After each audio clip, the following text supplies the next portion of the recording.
कुंज बिहारी जय राधा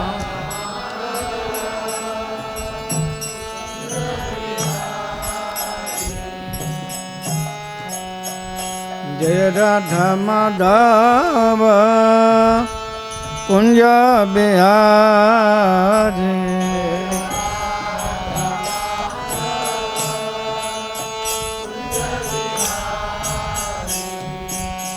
गोपी जना बल्लभ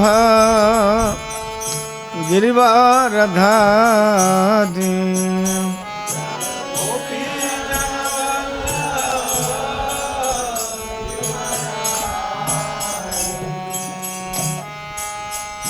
यशोदानंदन ब्रज जन रंजन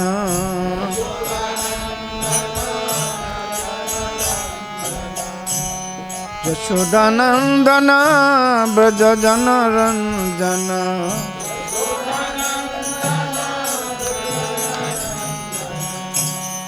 यशोदानंदन ब्रज जन रंजन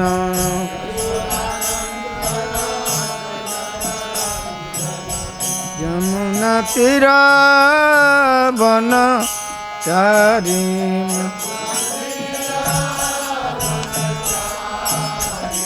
मुना तीरा वन चारी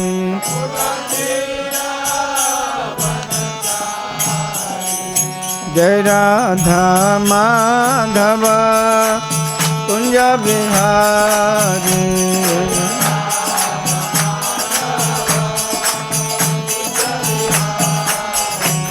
जय राधा माधव कुंज बिहारी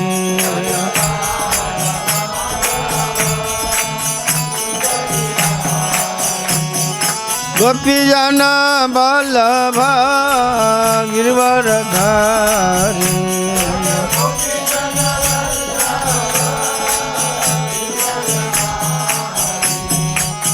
बिजन बल्लभ गिरिवरधारी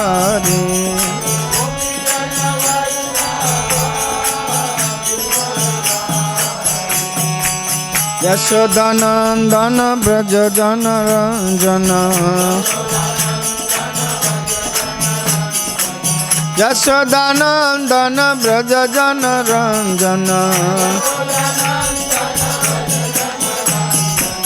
यशोदानंदन ब्रज जन रंजन यमुना तीरा वन चारी मुना तीरा वन चारी जय राधा माधव कुंज बिहारी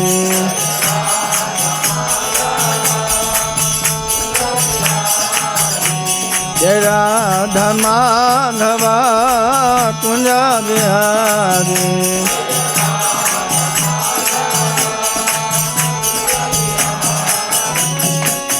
ओम ज्ञानतिमिरान्धस्य ज्ञानाञ्जना शलाकया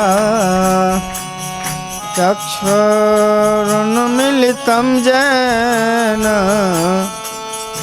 तस्मै श्रीगुरवे नमः वन्देऽहं श्रीगुरो श्रीयुतपदकमलम् श्रीगुरो न वैष्णवांश्च श्रीरूपं साग्रजातं सहगण रघुनाथान्वितं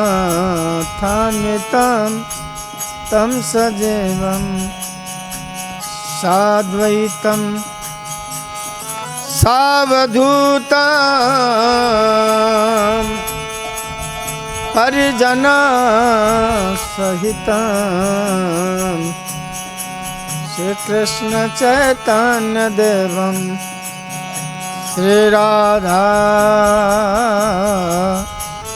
कृष्ण पदान सह गण ललिता शिवशाखान्वितश्च हे कृष्ण करुणा सिंधु दीनबंधु जगतपते गोपेश गोपिका कांत राधा कांत नमोस्तुते तप्त कांचन गौरांगी श्री राधे वृंदावनेश्वरी विश्वभानु सुते देवी प्रणमामि हरि प्रिय वाञ्छाकल्पतरुभ्यश्च वाञ्छाकल्पतरुभ्यश्च कृपा सिन्धुभ्येव च पतितानां पावनेभ्यो वैष्णवेभ्यो नमो नमः। नमो विष्णुपादाय कृष्णप्रेष्ठाय भूतले श्रीमते भक्ति वेदांत स्वामिनिति नामिने। नमस्ते सारस्वत देवे गौरवाणी प्रचारिणे निर्विशेष शून्यवादी पश्चात देश तारिणे। श्री कृष्ण चैतन्य प्रभु नित्यानंद श्री अद्वैत गदाधर श्रीवासादि गौर भक्त वृंद। हरे कृष्णा कृष्ण कृष्ण हरे हरे हरे राम राम राम हरे हरे हरे कृष्णा कृष्ण कृष्ण हरे हरे हरे राम राम राम हरे हरे। नारायणं नमस्कृत्य नरं चैव नरोत्तमं देवीं सरस्वतीं व्यासं ततो जयमुदीरयेत्। नष्टप्रायेषु अभद्रेषु नित्यं भागवत सेवया भगवती उत्तम श्लोके भक्तिर्भवति नैष्ठिके। हरे कृष्ण कृष्ण कृष्ण हरे हरे हरे राम राम राम हरे हरे। श्रील प्रभुपाद की जय। विष्णुपाद परमहंस परिव्राजकाचार्य सत श्री श्रीमद् अभय चरणारविंद भक्ति वेदांत स्वामी श्रील प्रभुपाद की अनंत कोटि वैष्णव वृंद की नमाचार श्रीदास ठाकुर की निताई गौर प्रेमानंदे। किताब दीजिए, पुस्तक दीजिए। ओम नमो भगवते वासुदेवाय।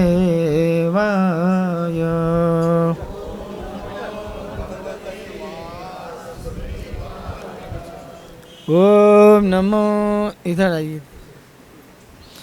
ओम नमो भगवते वासुदेवाय।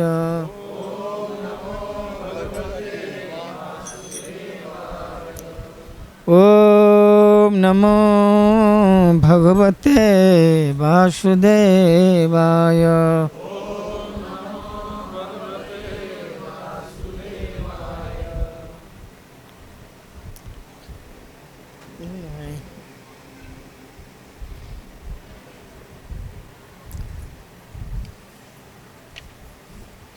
श्रीमद्भागवतम स्कंध 3 अध्याय 12 3 अध्याय 12 श्लोक संख्या 11।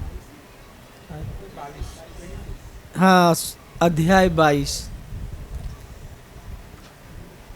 इसमें चश्मा नहीं है तो अलग दिखाई देता है। हाँ, चश्मा नहीं, पढ़ लेंगे। चश्मा भूल गए तो इस बिना चश्मा इसमें वो दिखाई दे रहा था। पढ़ लेते हैं। पढ़ने वाला है? हाँ, दीजिए। ठीक है, तब ठीक है। हाँ, बराबर है।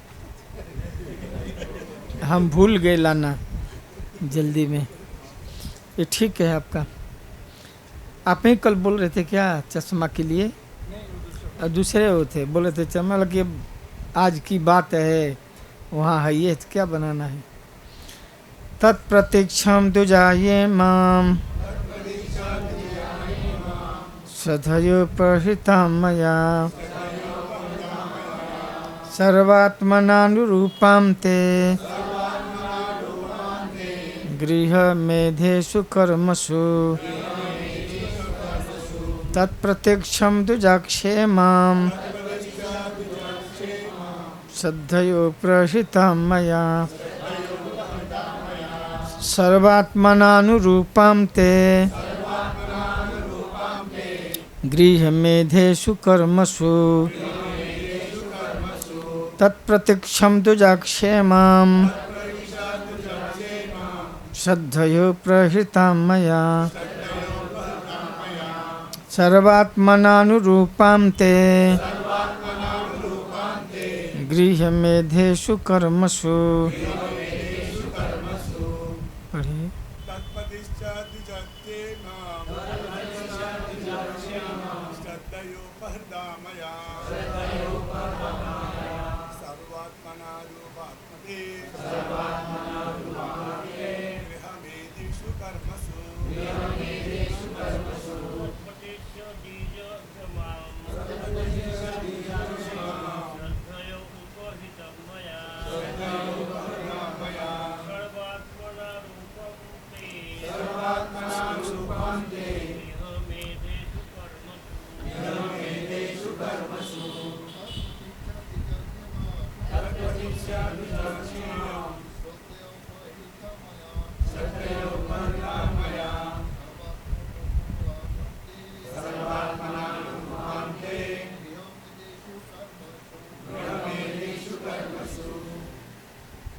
माता जी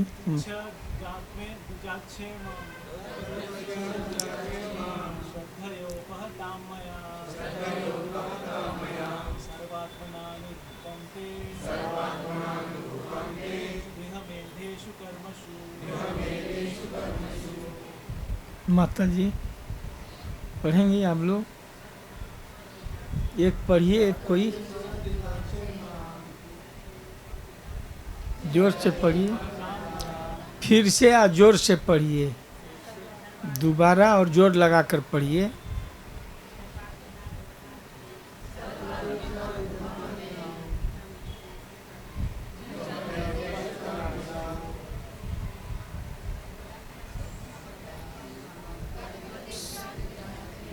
और थोड़ा वॉल्यूम बढ़ाइए।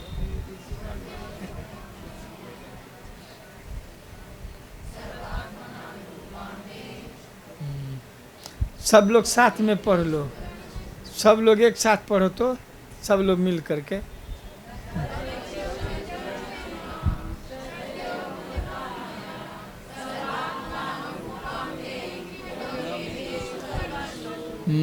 सब लोगों का हो गया एक बार में। सब लोग पढ़ लिए एक साथ। शब्दार्थ तत् अतः प्रतीक्षा कृपया स्वीकार करें।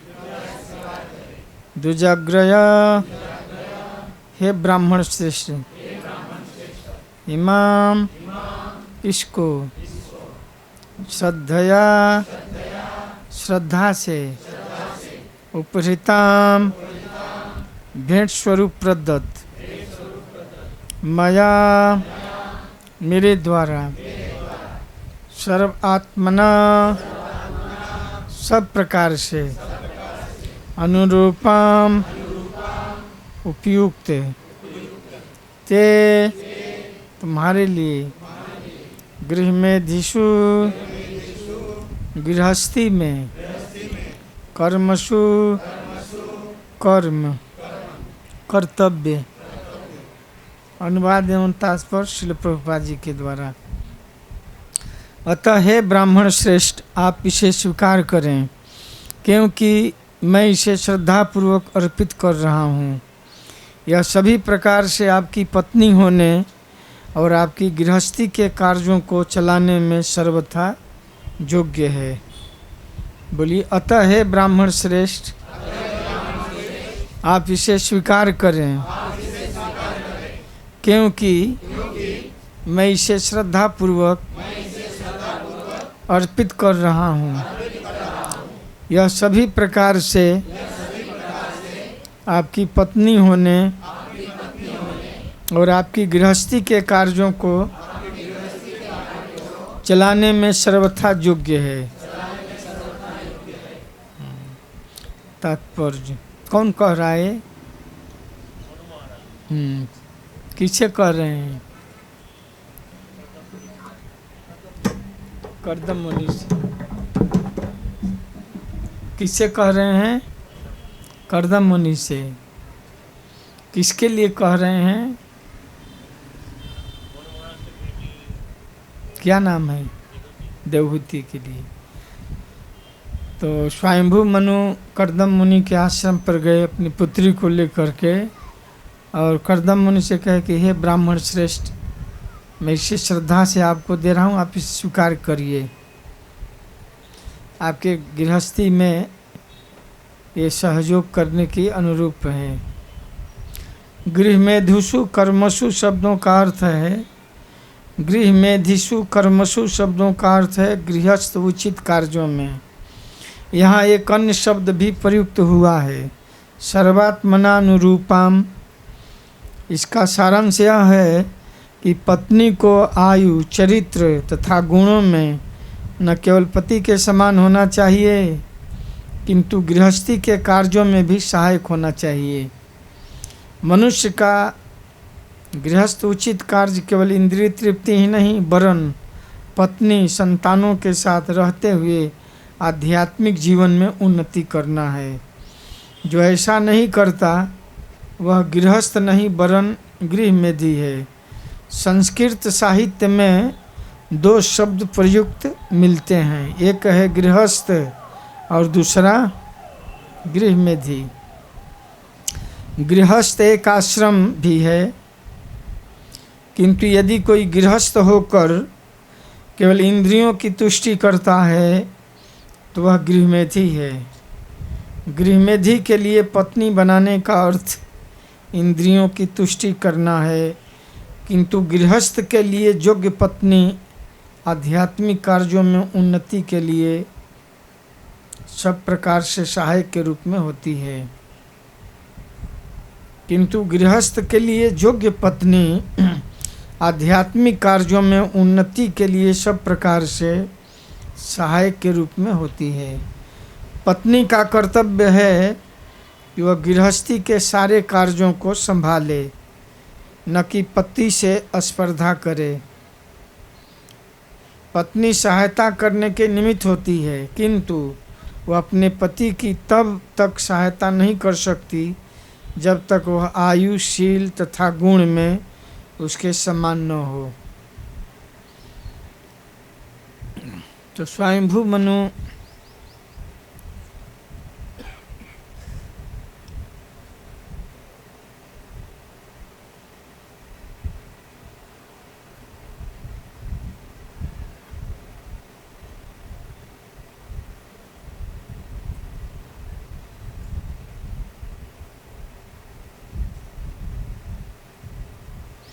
तो कर्दम मुनि के आश्रम पर स्वयंभू मनु अपने पुत्री को लेकर गए और उनसे निवेदन किए कि हमारी पुत्री को आप वरण कीजिए, पाणी ग्रहण कीजिए। यह योग्य है, आपके समान ही शील, गुण और आचरण आपकी योग्यता के अनुसार ये बहुत योग्य कन्या है, आप इसे अपनी पत्नी के रूप में स्वीकार कीजिए। शादी समानता में होनी चाहिए, जैसा योग्य लड़की हो ऐसा योग्य लड़का भी हो, जैसा योग्य लड़का है वैसा योग्य लड़की भी होना चाहिए। उसका आयु भी, यहाँ प्रभुपाद जी लिखते हैं सर्वात्मनानुरूपाम। इसका सारांश यह है कि पत्नी को आयु में भी, ये नहीं कि लड़की है 20 साल और लड़का है 50 साल, ऐसा नहीं, सम होना चाहिए। 2-4 साल का अंतर चल सकता है। 20 साल की लड़की है तो 25 साल का लड़का चल सकता है। आयु में, चरित्र में, गुण में पति के समान होना चाहिए। अरे पति पढ़ा है तो लड़की भी पढ़ा हो, लड़की पढ़ी है लड़का न पढ़ा हो, दोनों पढ़ना होना चाहिए। लड़की मान लीजिए BSc है तो लड़का MSc हो, लड़की या लड़की बहुत पढ़ी होगी और लड़का जो है, लड़की बहुत पढ़ी लिखी हो और लड़का LLPP हो, LLPP लिख लोढ़ा पढ़ पत्थर, तो दोनों में समानता नहीं होगी। विवाह समानता में होता है, इसलिए लड़की के पिता को, लड़के के पिता को क्या कहते हैं, समधी बोलते हैं। जब लड़की का बाप और लड़के का बाप दोनों मिलते हैं तो दोनों में रिश्ता हो जाता है कि भाई आपका लड़का है, हमारी लड़की का है, तो समधी हो जाते हैं। सम माने समान, अधि माने धन, जिसका धन बुद्धि सब समान हो। तो समानता में इन लोग देखते हैं कि हाँ ये हमारे लेवल में है, इसका धन है, पढ़ाई लिखाई है, इसका परिवार अच्छा है, संस्कार अच्छा है, तो अपने समान में लोग विवाह करते हैं। ऐसा नहीं कि बहुत धनी है तो झोपड़ी वाला में शादी कर दे, नहीं, वो देखता है कि हमारे लेवल में है कि नहीं, इसलिए समधी बोलते हैं। आप लोग क्या बोलते हैं? समधी ना बोलते हैं कि हमारे समधी जी हैं, वही बोलते हैं हमारे समधी हैं। तो समान धी, समधी, धी माने बुद्धि भी होता है, धी माने धन भी होता है, माने सब कुछ समानता में लोग जाते हैं। तो ये जो शादी हो रहा है ये तो कहाँ राजकुमारी और कहाँ ये जोगी भजन करने वाले फकीर, ऐसे देखा जाए तो समानता नहीं है। स्वयंभू मनु की पुत्री है और ये तो करदम मुनि तो जंगल में भजन कर रहे हैं, घर भी नहीं है, रहने के लिए घर भी नहीं है, जंगल में भजन कर रहे हैं, फिर भी और चीज़ों में करें समानता है, आयु में, चरित्र में, गुण में। तो लड़के लड़की को समान होना चाहिए। ऐसा ही होना चाहिए कि दोनों में बहुत असमानता होती है तो शादी टिकाऊ नहीं होता है। मैडम है BA पास, एक लड़का का शादी हो गया था BA पास लड़की से। पहले BA MA करना बड़ा कठिन था। आज से 50 साल पहले कोई BA MA MSc कर लेते तो उसका बड़ा नाम होता था, MSc हैं, BSc हैं। तो लड़की BA पास थी और लड़का जो है करिया अक्षर भैंस बराबर, करिया अक्षर भैंस बराबर, उसको काला काला भैंस जैसा रंग दिखता है, पढ़ा लिखा ही नहीं। अब जो पढ़ा नहीं उसका सब एक ही है कि काला काला सब लिखा है। ये क्या है प्रभु जी? ये तो एकदम करिया भैंस के रंग में दिख रहा है, उसको मालूम नहीं पड़ेगा कि क्या है। आज जो पढ़ा है उसको मालूम हुआ कि ये है, ये शब्द ये है, जो नहीं पढ़े तो करिया अक्षर भैंस बराबर। तो लड़की BA पास थी और वो बेचारा पढ़ा नहीं था, तो लड़की उसको नौकर बना कर रख दी कि चलो पढ़े लिखे नहीं हो, पानी ले आओ, कपड़ा धो दो, झाड़ू लगा दो, यही न करेगी। इसलिए समानता में शादी होना चाहिए। एक भक्त कहें कि मैं जब शादी हो गया पढ़ी लिखी लड़की से तो कहा कि आफत गले पड़ी है, इसको निभा रहा हूँ। मैडम है बीए पास, नित लक्ष्य से नहा कर खुशबू में रहती चूर, उससे बचे जो टुकड़े मैं भी नहा रहा हूँ। आफत गले पड़ी है, इसको निभा रहा हूँ। पहले लोग लक्ष्य में नहाते थे, पहले ज़्यादा साबुन नहीं था। लक्स, लाइफ बॉय, सनलाइट, यही साबुन था। बचपन में हम लोग देखते थे कपड़ा धोने के सनलाइट, नहीं तो एक सोडा, एक पाउडर था जिसको सोडा बोलते थे, उसी में लोग धोते थे। नहीं तो मिट्टी से भी धोते थे। एक मिट्टी होता है जिसको रेह बोलते हैं, वॉशिंग पाउडर का काम करता है। गांव में होता है कहीं कहीं, वो ज़मीन में वही होता है वॉशिंग पाउडर, नेचुरल। कितना भी कपड़ा गंदा हो उसमें पानी में एक करके गीला करके आधा घंटा धो दिए, सब निकल जाएगा, कितना भी गंदा हो। गांव में कहीं कहीं होता है वॉशिंग पाउडर नेचुरल, वो मिट्टी में ही बनता है। तो पहले ज़्यादा साबुन नहीं था, वही सोडा था, तो सनलाइट, कपड़ा धोने के सनलाइट था, और नहाने के लिए लाइफ बॉय था। लाइफ बॉय है, जहाँ तंदुरुस्ती है वहाँ से विज्ञापन आता है ना। आए तो लक्ष्य, बहुत जो थोड़ा अमीर तो लक्ष्य से नहाते थे। तो लड़का कह रहा कि मैडम है बीए पास, नित लक्ष्य से नहा कर खुशबू में रहती चूर, और उसके नहाने के बाद जो टुकड़े बच जाते हैं तो मैं नहाता हूँ। उससे बचे जो टुकड़े मैं भी नहा रहा हूँ। आफत गले पड़ी है, इसको निभा रहा हूँ। क्यों कि वो पढ़ी लिखी है, बेचारा पढ़ा लिखा नहीं है, तो हमेशा वो थोड़ा ये रहेगा ना, उसका मोरल डाउन रहेगा कि मैं पढ़ा नहीं हूँ, मैं पढ़ा। अब पढ़ा रहेगा तो सीना तान कर बोलेगा ना, क्या तुमसे ज़्यादा पढ़ा हूँ। बीएससी हो तो मैं एमएससी हूँ, नहीं तो ये कह सकता है ना कि मैं गीता भागवत चैतन्य चरितमृत बीएससी हूँ। बीएससी भगवत गीता, श्रीमद् भागवतम, चैतन्य चरितमृत, दोनों पढ़ लिया तो बीएससी हो गया। दोनों अगर तीनों पढ़ लिया, बी में भगवत गीता, इसमें श्रीमद् भागवतम, सी मतलब चैतन्य चरितमृत, बीएससी कह सकता है कि मैं बीएससी हूँ। किस सब्जेक्ट से? भगवत गीता से, श्रीमद् भागवतम से और चैतन्य चरितमृत से। ठीक नहीं? आए तो बोल सब मैं पीएचडी हूँ। पीएचडी, परमानेंट हरे कृष्ण डिवोटी, पीएचडी। और नहीं भी पढ़ा होगा, फुल टाइम भक्त है तो बोल सकता है मैं I am PhD, permanent Hare Krishna devotee, PhD. एक हमारे यहाँ भक्त हैं हनुमान दास, बोले मैं भी पीएचडी हूँ। तो मैं बोला कि आप पीएचडी हैं? मैं सरप्राइज हो गया, बोले मैं पीएचडी हूँ। मतलब पी जाता, हाँ परमानेंट हरे कृष्ण डिवोटी। बोले बहुत अच्छा है। बोले मेरे पास एटीएम कार्ड भी है। एटीएम कार्ड है? कौन सा बैंक का? एटीएम, ऑल टाइम महामंत्र। ये झोली जो है ना, एटीएम है। वो बोले एटीएम ये है, ऑल टाइम महामंत्र। बोले बोलते हैं ऑल टाइम मनी। एटीएम में कभी भी पैसा निकाल सकते हैं। एटीएम, ऑल टाइम मनी वहाँ उपलब्ध है। तो हम लोग का एटीएम ही ना है, ऑल टाइम महामंत्र, हरे कृष्णा कृष्ण कृष्णा हरे हरे, हरे राम राम राम।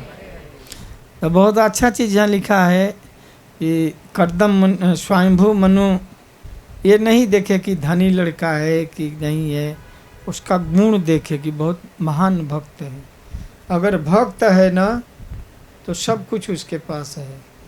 कर्दम मुनि जैसा अगर योग्य भक्त है तो उसके पास सब कुछ वो प्राप्त कर सकता है।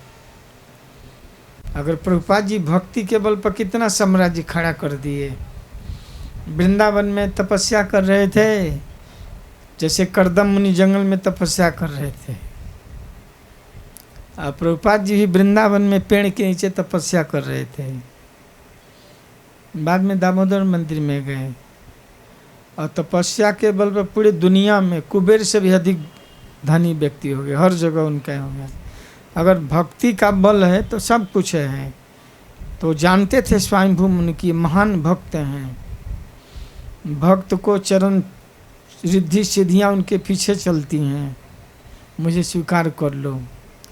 अगर कोई अच्छा भक्ति करे, जैसे ध्रुव महाराज 6 महीने में भगवान को दर्शन प्राप्त कर लिए और विश्व का सारा साम्राज्य के मालिक हो गए। 36,000 वर्ष साम्राज्य भोगने के बाद फिर ध्रुव लोक में गए, कितना संपत्ति प्राप्त के लिए। मधुबन में 6 महीना तपस्या किए और विश्व ब्रह्मांड के सबसे धनी आदमी हो गए, ब्रह्मा जी से भी बड़ा पद प्राप्त हो गया। तो किसी को अगर धन भी चाहिए तो वृंदावन में तपस्या कर लो, वहाँ के हर वृक्ष काम कल्पतरु हैं। वृंदावन में जितने वृक्ष हैं कल्प वृक्ष हैं, भूमि चिंतामणि है, तो वहाँ कल्प वृक्ष के नीचे जो आप इच्छा करें वो प्राप्त हो जाएगा। वृंदावन में एक एक महात्मा बड़ा बड़ा आश्रम ठान दिए हैं। पहले धूल में पेड़ के नीचे बैठकर तपस्या करते थे, अब जाएंगे तो बड़ा बड़ा तपस्या वहाँ, क्योंकि वहाँ कल्प वृक्ष है। तो कल्प वृक्ष के नीचे भजन करेंगे तो जो जरूरत होगा पूर्ति हो जाएगा। तो वृंदावन में भजन करने का बहुत प्रभाव है, जो आप सोचेंगे वो हो जाता है। रूपा जी जो चाहते थे तो दुनिया का सारा दौलत उनके चरण में आ गया, बड़ा बड़ा मंदिर बना दिए। तो जानते थे स्वयंभू मनु की महान भक्त हैं, इनके पीछे रिद्धि सिद्धि घूमती है। ऐसे पेड़ के नीचे लेकिन जब चाहे तो बना सकते हैं, तो अपने प्रभाव से बना भी दिए। जब विवाह हुआ तो स्काई सिटी बना दिए, आकाश महल बना दिए, और वो विमान में बड़ा विमान में शहर बसा दिए, उसमें सब सुविधा था। में गार्डन था, स्विमिंग पूल था, मार्केटिंग था, प्लेग्राउंड था, ऐसा कोई सुविधा संसार का जो उसमें न हो, सब सुविधा था। तो यहाँ स्वयंभू मनु कहे कि आप स्वीकार कीजिए हमारी पुत्री को, मैं श्रद्धा से, हे ब्राह्मण श्रेष्ठ आप इसे स्वीकार करें, क्योंकि मैं इसे श्रद्धापूर्वक अर्पित कर रहा हूँ। यह सभी प्रकार से आपकी पत्नी होने और आपकी गृहस्थी के कार्यों को चलाने में सर्वथा योग्य होगी, योग्य है, और आपको घर गृहस्थी चलाने में सहायता करेगी, आपका आध्यात्मिक कार्यों में भी सहायता करेगी। अगर कोई श्रद्धा से कोई वस्तु दे रहा है तो स्वीकार करना चाहिए। और उनकी इच्छा भी थी, कर्दम मुनि की इच्छा थी। पीछे श्लोक में लिखा गया, देवहूति ने न तो स्वतः कर्दम मुनि को देखा था और न उसे उनके शील या गुण के विषय में कोई व्यक्तिगत अनुभव था। ऐसा कोई सामाजिक समागम न था जिससे उसे ऐसी जानकारी प्राप्त हो सकती, किंतु उसने नारद मुनि से कर्दम मुनि के संबंध में सुन रखा था। किसी अधिकारी से सुनना व्यक्तिगत जानकारी प्राप्त करने से कहीं श्रेष्ठ है। उसने नारद मुनि से सुना था कि कर्दम मुनि उसके पति होने के योग्य हैं, अतः उसने अपने मन में निश्चय कर लिया था कि वह उन्हीं से ब्याह करेगी। उसने अपने पिता से अपना मंतव्य प्रकट किया, जिन्होंने उसे लाकर यहाँ उपस्थित किया। तो नारद मुनि से सुनी थी कि कर्दम मुनि महान भक्त हैं, उनके योग्य पति हैं। तो प्रामाणिक स्रोत से उसने जानकारी की, अपने से नहीं गई थी ये करने के लिए। पहले लड़की अपने से वर नहीं चयन करती थी, माता पिता या गुरुजन वो तय करते थे। माता पिता ठीक कर देते थे तो लड़की उसमें फिर तर्क नहीं करती थी। लड़कियों के वर के लिए, चयन के लिए माता पिता, उसके भाई ये सब तय करते थे। तो नारद मुनि से सुनी थी और कर्दम मुनि और स्वयंभू मनु को लेकर गए आश्रम में। यहाँ पर गृहस्थ उचित कार्य केवल इंद्रिय तृप्ति ही नहीं वरन पत्नी संतानों के साथ रहते हुए आध्यात्मिक जीवन में उन्नति करना है। गृहस्थ को केवल इंद्रिय तृप्ति नहीं, आध्यात्मिक जीवन में भी उन्नति करना है। जो गृहस्थ आश्रम में है वो आध्यात्मिक जीवन को और उच्च बनाने के लिए और उसको अच्छा करने के लिए पत्नी स्वीकार करते हैं। पत्नी धार्मिक कार्यों में सहयोग करने के लिए होती है, पति की सहायता करती है आध्यात्मिक उन्नति के लिए। वो अपने पत्नी और बच्चों के साथ आध्यात्मिक जीवन में उन्नति करता है। जो ऐसा नहीं करता है वह गृहस्थ नहीं वरन गृहमेधी है। संस्कृत साहित्य में दो शब्द मिलते हैं, एक गृहस्थ और दूसरा गृहमेधी। गृहस्थ एक आश्रम भी है, किंतु यदि कोई गृहस्थ होकर केवल इंद्रियों की तुष्टि करता है वह गृहमेधी है। ऐसा गृहस्थ जो है, गृहस्थ के आदमी बनता है कि पति पत्नी मिल करके अपने आध्यात्मिक जीवन को आगे बढ़ाएंगे।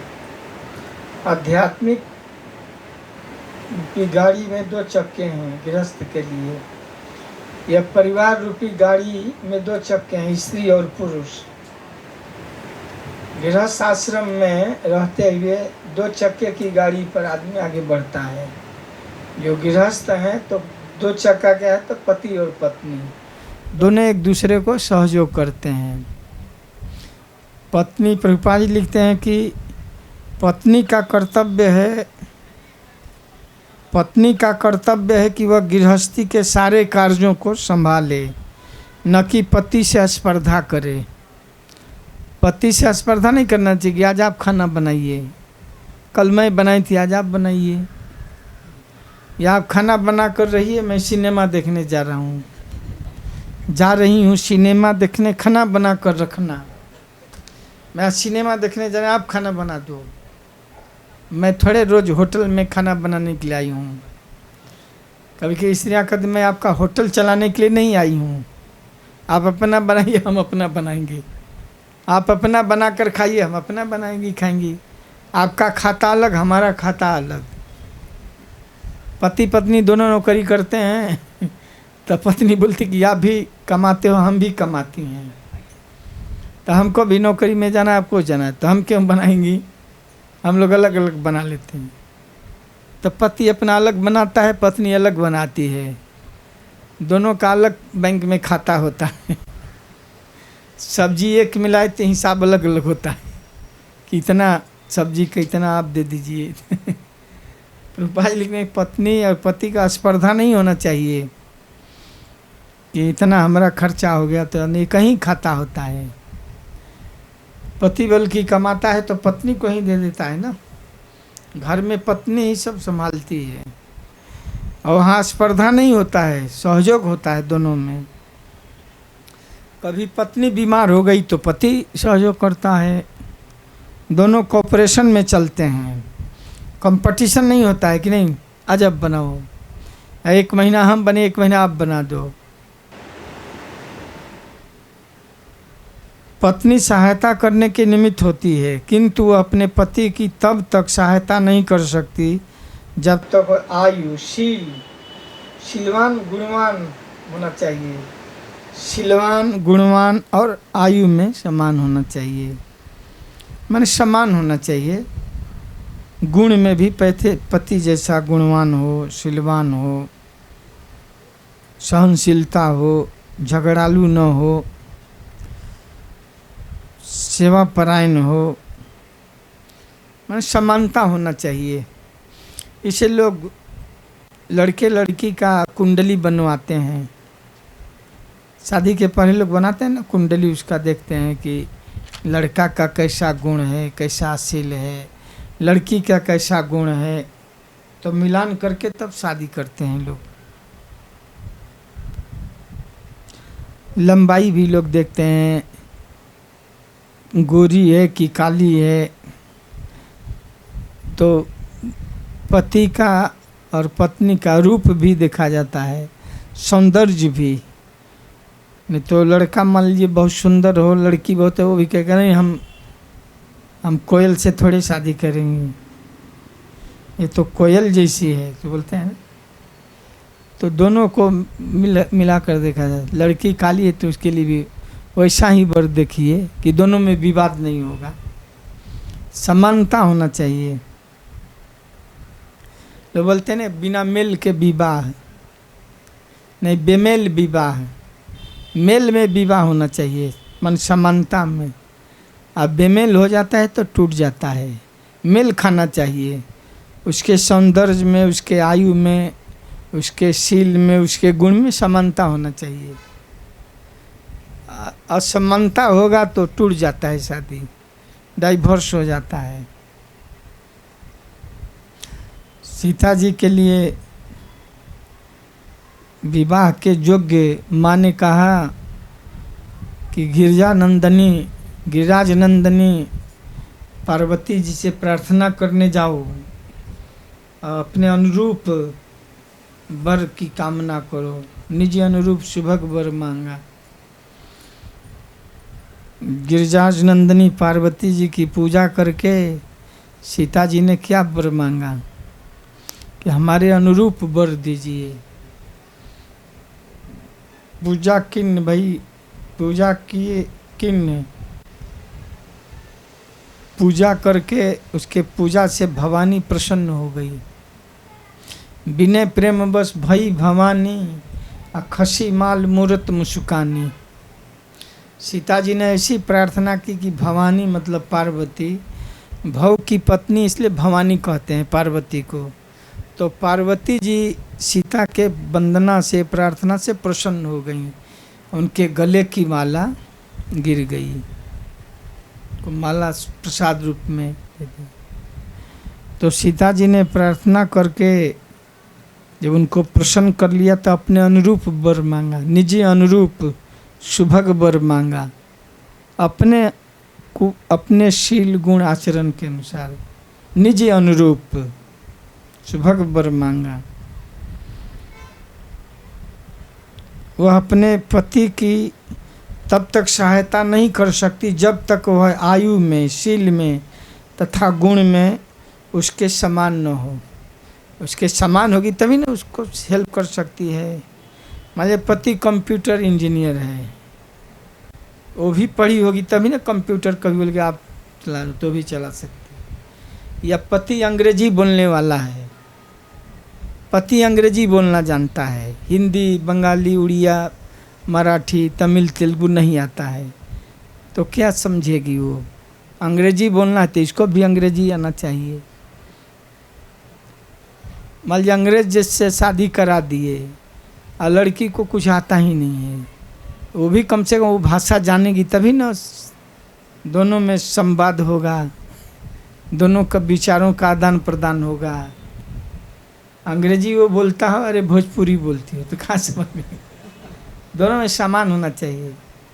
लड़का सीए है तो ये भी कम से कम बीकॉम हो, एम कम हो, तो पढ़ी लिखी होगी, उसके अनुरूप तो उसकी अच्छा सहायता कर सकती है।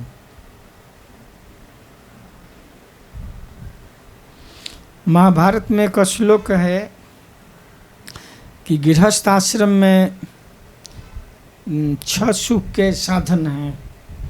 जब कोई गृहस्थ बनता है तो गृहस्थ आश्रम में सुख के 6 कारण हैं। तो श्लोक है कि अर्थागमो, गृहस्थ को अर्थ की आवश्यकता पड़ती है। गृहस्थ जब कोई बनता है तो उसके पैसे की जरूरत पड़ती है। ब्रह्मचारी आश्रम में तो पैसा की जरूरत उतना नहीं पड़ती है कि आश्रम में सब कुछ मिल जाता है, भोजन है, कपड़ा है, आवास है, सब मंदिर की तरफ से, आश्रम की तरफ से मिलता है। गृहस्थ आश्रम में जब कोई प्रवेश करता है तो उसको खुद सब कुछ करना पड़ता है। नून, तेल, लकड़ी, गैस है, चावल है, सब्जी है, दूध है, बिजली का बिल है, बच्चों को पढ़ाई लिखाई, दवाई, सब कुछ खुद वहन करना पड़ता है। अब ब्रह्मचारी का तो पॉकेट होता ही नहीं है, कहाँ पॉकेट इनके पास, केवल उतरी है। इसलिए गृहस्थ को पॉकेट मतलब पैसा आना चाहिए। गृहस्थ बन गए तो पैसे का इनकम होना चाहिए। इनकम नहीं है कुछ भी तो ब्रह्मचारी रह जाना चाहिए। मान लीजिए आपको पैसा कमाने का हुनर नहीं है, इनकम करने का कोई आपके पास हुनर नहीं है, कोई साधन नहीं है, तो ब्रह्मचारी रहिए। जिसके पास नहीं है पैसा उसका जग में जीवन कैसा। गृहस्थ आश्रम में पैसा नहीं है तो बहुत तकलीफ होता है। इसलिए गृहस्थ को पहले पैसा आना चाहिए, ऐसा साधन हो कि रोज़ पैसे का इनकम हो। डॉक्टर हो, इंजीनियर हो, व्यापारी हो, ऐसा उसके पास साधन हो कि रोज़ कुछ पैसे का आमदनी हो, आए तो महीने में भी भरपूर मिल जाए। अर्थागमो, अर्थ का आगमन होना चाहिए। नित्यम रोगिता च, और नित्य निरोग रहे, स्वस्थ रहे। हमेशा बीमार रहेगा तो कैसे गृहस्थ में आश्रम में रहेगा। ज़्यादा बीमारी हो तो शादी मत करो। बीमारी रहेगा, शरीर चलाना मतलब परिवार कैसे चलाएगा, कैसे धन कमाएगा। गृहस्थ को स्वस्थ होना चाहिए, स्वस्थ शरीर हो। अगर बीमार हो तो अच्छा है ब्रह्मचारी रह जाइए। पैसा होना चाहिए, शरीर स्वस्थ होना चाहिए। नित्यम रोगिता च प्रिया च भार्या, और उसकी पत्नी प्रिय हो, आज्ञाकारी हो, मृदु भाषणी हो। ऐसा नहीं कि झगड़ालू हो। पत्नी जो है आज्ञाकारिणी हो और मधुर बोलती हो। ऐसा नहीं कि आप आए तो गाली से ही स्वागत करे।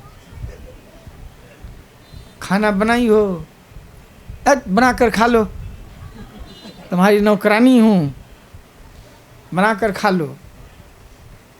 बड़ा खाना खाने वाला है।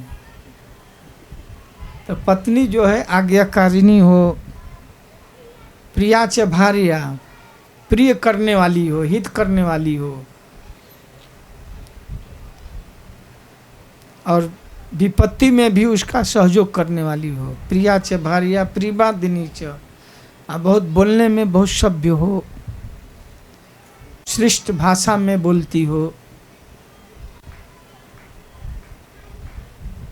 जिसके चाणक्य पंडित लिखते हैं कि जिस घर में माँ न हो और हित करने वाली, प्रिय बोलने वाली पत्नी न हो, तो वो घर से अच्छा जंगल है। अरण्यम तेन गंतव्यम यथारण्यम तथा गृहम। घर वन जैसा ही है। माता से गृहे नास्ति भार्या च प्रियवादिनी, अरण्यम तेन गंतव्यम यथारण्यम तथा गृहम। माता अश्य गृह, जिस घर में माँ नहीं है या प्रिय बोलने वाली आज्ञाकारिणी पत्नी न हो, तो वो घर बन जैसा ही है। यथारण्यम तथा गृहम। अरण्यम तेन गंतव्यम, उसको वन में चले जाना चाहिए। वन में क्यों जाना चाहिए? जब घर भी वन ही जैसा है तो इसी वन में रहना चाहिए। यथारण्यम तथा गृहम, जैसा वन वैसा घर भी है। तो घर वन कहीं जैसा है तो घर पर भी रह सकता है ना। वन में क्यों जाना चाहिए? कि वन में जो है ज़्यादा सेफ है। घर के अपेक्षा वन ज़्यादा सुरक्षा है। कि वन में तो शेरनी या शेर बहुत कम सामने आते हैं। जल्दी जंगल के जानवर आदमी से दूरे भागते हैं। लेकिन घर में जो शेरनी है रोज दहाड़ मारती है। इसलिए जंगल की शेरनी तो कभी बहुत रेयर होता है। जंगल में रहने वाले लोगों से हम लोग पूछते हैं कि आप शेर देखेंगे? बोले नहीं, 50 वर्ष बीत गए, हम कभी जंगल में शेर नहीं देखे। बहुत कम ऐसे अवसर होते हैं कि लोगों के सामने शेर बाघ आते हैं, नहीं आते हैं जल्दी। लेकिन घर में जो शेरनी है तो रोज दहाड़ मारती है। इसलिए घर से ज़्यादा सेफ वन में है। माता अस्य गृहे नास्ति, माता अस्य गृहे नास्ति भार्या च प्रियवादिनी अप्रियवादिनी अरण्यम तेन गंतव्यम। तो जो घर में पत्नी अगर अनुकूल है, आज्ञाकारिणी है, तो घर में नित्य लक्ष्मी का निवास होता है।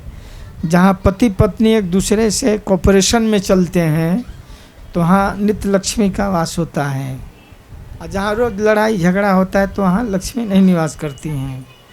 तो गृहस्थ को की पत्नी आज्ञाकारिणी हो, प्रिय करने वाली हो, प्रिय बोलने वाली भी हो, प्रिया च भार्या प्रियवादिनी च, और वश्यस्य पुत्र, पुत्र आज्ञाकारी हो, और वो भी ऐसी विद्या जानता हो, अर्थ करी, जो धन उपार्जन कर सके, पिता के कार्य को और आगे बढ़ा सके, कुल के मर्यादा को और आगे बढ़ा दे। अर्थ करी, एक अर्थ करी है, एक अनर्थ करी है।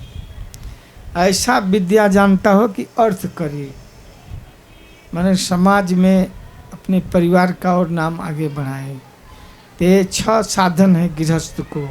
अर्थागमो नित्यम रोगिता च, प्रिया च भार्या प्रियवादिनी च, वश्यस्य पुत्र, पुत्र आज्ञाकारी हो और अर्थ करी, वो भी ऐसी विद्या जानता हो जो समाज में अपना ऐश्वर्य, पराक्रम, परिवार का ख्याति, बाप का नाम और आगे बढ़ा सके।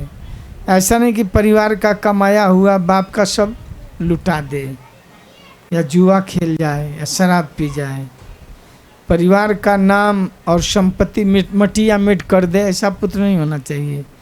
जो परिवार के मर्यादा को और आगे बढ़ाए और पिता के द्वारा कमाई हुई वस्तु को और आगे बढ़ा दे।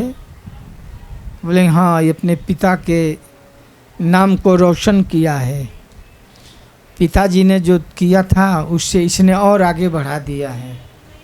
नहीं पिता का कमाया हुआ सब गुड़ गोबर कर दे, सब गुड़ गोबर।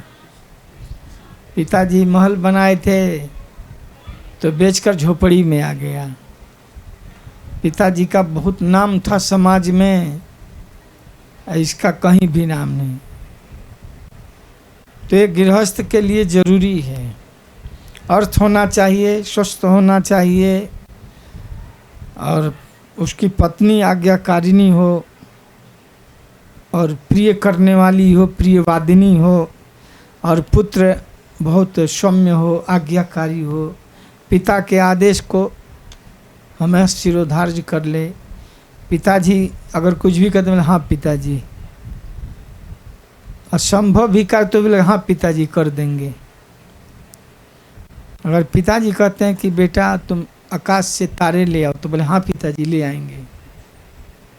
ना न कहे, पिताजी कुछ भी कहें हाँ कह देंगे, हाँ ठीक है पिताजी, भले हो या ना हो। बाद में कह सकते पिताजी प्रयास तो किया हमने, आकाश का तारा तो नहीं ले आया। तो पुत्र वही है जो अपने पिता के अनुचित मांग को भी पूरा कर दे। कैसे शांतनु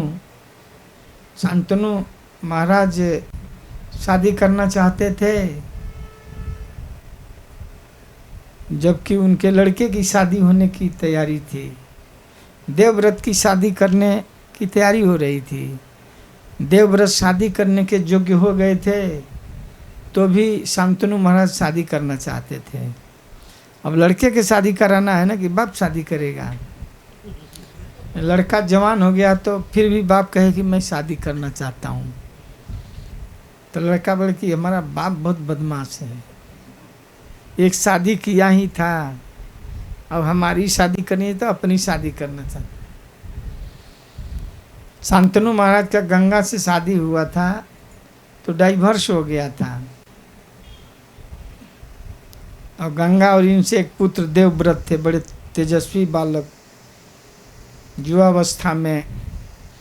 तो सुने कि हमारे पिताजी सत्यवती से शादी करना चाहते हैं, लेकिन उसका बाप कहा कि हम ऐसे थोड़े शादी करेंगे, आपका नवयुवक लड़का है, वो न राज्य का उत्तराधिकारी होगा, तो हमारी लड़की दासी बनकर थोड़े जाएगी।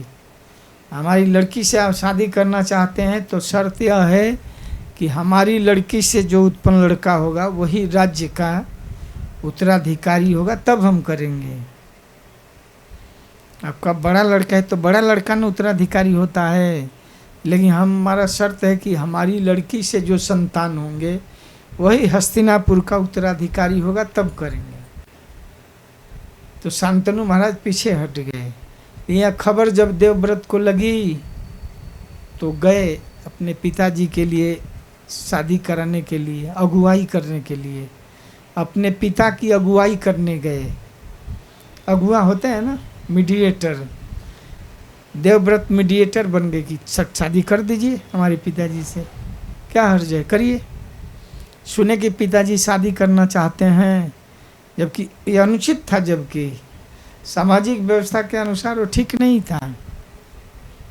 देवव्रत डांट सकते थे कि पिताजी ये क्या कर रहे हो, तुम्हारे दिमाग में क्या हो गया है, अब क्या शादी करोगे, अब बाल बच्चे हो गए, बच्चे शादी लगे, तब तुम शादी क्यों करना चाहते, अब भजन करना चाहिए। कैसे यदु महाराज डांट दिए जजाति को, अब जवानी लेकर अभी भी भोग करना चाहते हो।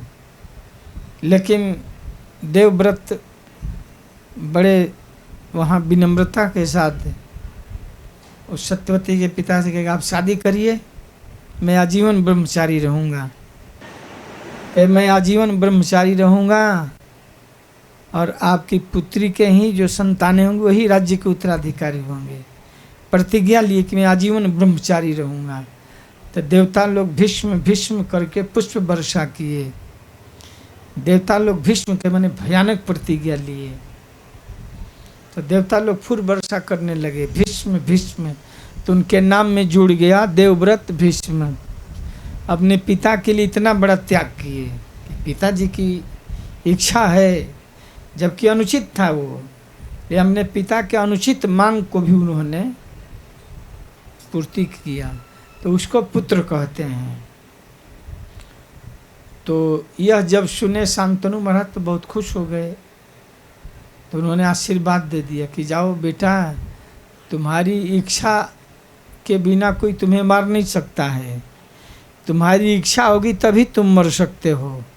इच्छा मृत्यु का वर देती है कि मृत्यु आकर भी तुम्हें नहीं मार पाई जब तुम्हारी इच्छा नहीं होगी।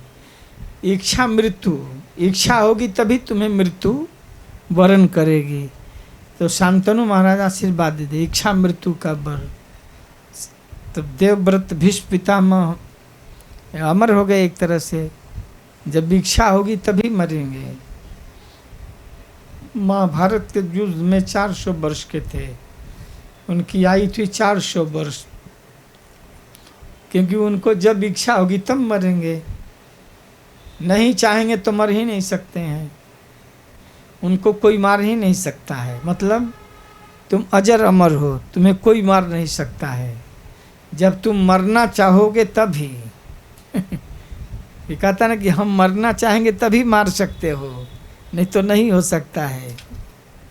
हम जब चाहेंगे तभी मरेंगे, नहीं तो कोई मार नहीं सकता है, कोई भी हथियार नहीं काम करेगा।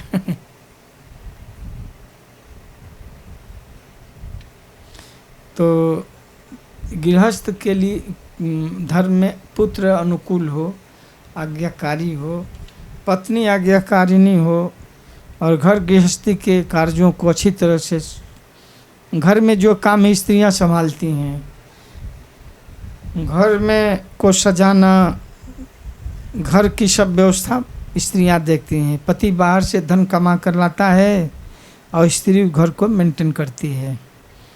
घर में पूजा करना, भोग बनाना, भगवान को आरती करना, कोई अतिथि आते हैं तो उनको भोजन बनाकर समय पर देना। तो घर गृहस्थी में पति पत्नी दोनों में समानता है, दोनों भक्त हैं। अगर मान लीजिए पति भक्त है पत्नी नहीं है, पत्नी भी भक्त है और पति भी भक्त है। पति भक्त है, पत्नी भक्त है, बोले कि नहीं हम लहसुन प्याज खाएंगे, अब भाड़ में जाए आपका भोग लगाना। पति कहे कि देखो हम बिना भोग लगाए नहीं खाते हैं, लहसुन प्याज का हम नहीं खाते हैं। तो बोले कि तुम बना लो खा लो, हम तो लहसुन प्याज ही खाएंगे। तो दोनों अगर समान रूप से भक्त होंगे, पत्नी भी भक्त है पति भी भक्त है, दोनों भक्त होंगे तो अच्छा चलेगा। इसलिए जो भक्त हैं तो भक्त परिवार में संबंध करते हैं, दोनों भक्त हैं तो बड़ा समायोजन में परिवार चलता है। एक भक्त है एक भक्त नहीं है तो कहाँ चलेगा। इसलिए पति पत्नी को दोनों को आयु में, शील में, गुण में समान होना चाहिए। दोनों एक विचारधारा के होंगे तो वहाँ समरसता होगी, दोनों में बहुत प्रेम होगा। जहाँ पति पत्नी एक दूसरे में से संतुष्ट होते हैं, बड़े प्रेम से रहते हैं, तो वहाँ बहुत स्वर्ग होता है, वो घर जो है स्वर्ग जैसा लगता है। आज दोनों का विचार अलग अलग है, कोई तीर घाट कोई मीर घाट। कोई कहेगा कि हम खिचड़ी खाएंगे, वो बोले कि हम मलाई पिस्ता खाएंगे। बोले कि हम वृंदावन जाएंगे, तो बोले कि हम कलकत्ता जाएंगे। बोले हम मंदिर जाएंगे, तो बोले हम सिनेमा घर जाएंगी। तो डाल डाल हम पात पात, तो कैसे चलेगा। पति कहेगा कि आज मंदिर चलना है, तो बोले कि नहीं हम बीच में जाएंगे घूमने। तो दोनों में समानता होना चाहिए, दोनों समान होंगे, समान विचार वाले, तो इसलिए समान शील में शादी होना चाहिए। तो यहाँ करदम मुनि जैसे महान भक्त थे, वैसे देवहूति भी महान भक्त थी। इसीलिए स्वयंभू मनु आकर के करदम मुनि से कहे कि आपके अनुरूप, आपके समान, सर्वात्मनानुरूपम ते, हर तरह से आपके अनुकूल होगी, सेवा परायणा है, हर चीज़ में आपसे मिलता है इसका। इसलिए आपको घर गृहस्थी के कार्यों में या आध्यात्मिक कार्यों में भी आपकी सहायता करेगी। आप इसे स्वीकार कर लीजिए, मैं श्रद्धा से आपको दे रहा हूँ, मैं श्रद्धा भाव से आपको देता हूँ, आप इसे स्वीकार कीजिए। और कोई श्रद्धा से अगर कुछ देता है तो उसको स्वीकार करना चाहिए। सहज मिले वो दूध बराबर, मांग दिया तो पानी, और वह है रक्त बराबर जब होए खींचा तानी। स्वाभाविक करदम मुनि बड़े श्रद्धा के साथ निवेदन कर रहे थे कि आप विवाह करना चाहते हैं तो मैं श्रद्धा से दे रहा हूँ, और आपके अनुरूप है, आपके अनुकूल रहने वाली है, आपको हर तरह से सहायता करने वाली है, कभी अड़चन नहीं पैदा करेगी, कभी कंपटीशन नहीं लेगी, आपसे प्रतिस्पर्धा नहीं करेगी कि नहीं आज आप कर दो, कल मैं की थी ना, कल मैंने कपड़ा धोया था आज आप धो, कल मैंने खाना बनाई थी आज आप बनाओ। ज़्यादा पढ़े लिखे परिवार में ही होता है, एक दिन पति बनाता है एक दिन पत्नी बनाती है, एक महीना तुम बनाओ एक महीना हम बनाएंगे। तो क्या कमी है, मैं भी कमाती हूँ तुम भी कमाते हो, मैं भी पढ़ी हूँ तुम भी पढ़े हो, तो मैं ये क्यों रोज बनाऊंगी। तो यहाँ इसलिए सर्वात्मनानुरूपम, यहाँ पर लेकिन सर्वात्मनानुरूपम, इसका सारांश यह है कि पत्नी को आयु, चरित्र तथा गुणों में न केवल पति के समान होना चाहिए किंतु गृहस्थी के कार्यों में भी सहायक होना चाहिए। ऐसा नहीं कि बोले कि हम तो पढ़ी लिखी हैं तो हम क्यों करेंगी। और पत्नी को आयु में, चरित्र में, गुण में भी समान होना चाहिए, और गृहस्थी के कार्यों में भी हमेशा उत्साह होना चाहिए करने के लिए। मनुष्य का गृहस्थ उचित कार्य केवल इंद्रिय तृप्ति नहीं, वरन पति पत्नी मिलकर आध्यात्मिक प्रगति करने के लिए है। गृहस्थ आश्रम क्यों बनाया गया है? गृहस्थ आश्रम अपने उच्छृंखल इंद्रियों को शमन करने के लिए और विचलित मन को भगवान में एकाग्र करने के लिए बनाया गया है। जैसे डैम होता है ना, डैम में साइफन दिया जाता है, डैम बनाया जाता है ना, डैम बोलते हैं ना बांध है, तो बांध में पानी इकट्ठा किया जाता है। तो कभी कभी ज़्यादा बाढ़ होता है तो डैम टूट जाता है, तो उसमें एक साइफन दिया जाता है, ज़्यादा पानी होता है तो निकल जाता है, डैम क्षतिग्रस्त न हो। उसमें ऐसा विधान होता है कि बारिश ज़्यादा होगा ही तो डैम न टूटे, इसलिए ज़्यादा पानी होता है तो उसको निकासी दे दिया जाता है। तो आध्यात्मिक जीवन में कोई बाधा न हो, इसके लिए आदमी गृहस्थ बनता है। और गृहस्थ जीवन में अपनी उच्छृंखल इंद्रियों को संयमित करने के लिए गृहस्थ आश्रम है। कोई ब्रह्मचारी नहीं रह पाता है तो गृहस्थ आश्रम में जाता है। तो गृहस्थ आश्रम केवल विषय वासना की तृप्ति के लिए नहीं है, बल्कि उसको संयमित करने के लिए है।